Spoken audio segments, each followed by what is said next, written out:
Director with S&P Capital IQ Global Markets Intelligence. In this week's Lookout Report, we discuss expectations for the upcoming earnings season. While second quarter earnings season has not officially started, the first handful of company reports began to trickle in this week. The blended growth estimate for the quarter, which includes actual results for the 6 companies that have already reported, stands at 3.4%. About half of what was expected at the beginning of the quarter on April 2nd. Earnings per share have dropped by nearly $1 since that time, to $26.55 from $27.45. Despite the decline, the second quarter is still poised to post the second highest earnings per share figure for the S&P 500, second only to the first quarter of 2013. Results from some S&P 500 bellwethers have already set the stage for the second quarter season.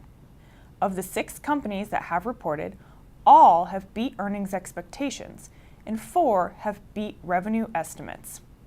FedEx Corp, usually seen as a proxy of global growth, reported results on Wednesday and beat on the bottom line by 17 cents, while just slightly missing top-line expectations by $10 million.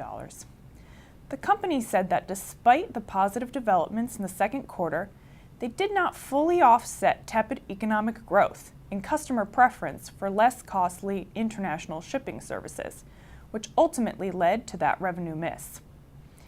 This trend of beating on the bottom line but missing on the top line is expected to continue into the second quarter. Estimates for revenue growth stand at a very low 0.5%, although that number is up from the negative expectations seen just in the last few weeks. This is with 6 of the 10 sectors looking for negative year-over-year growth in revenues.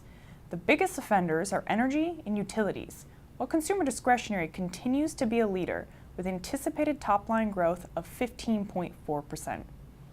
This sector is also anticipated to drive earnings growth.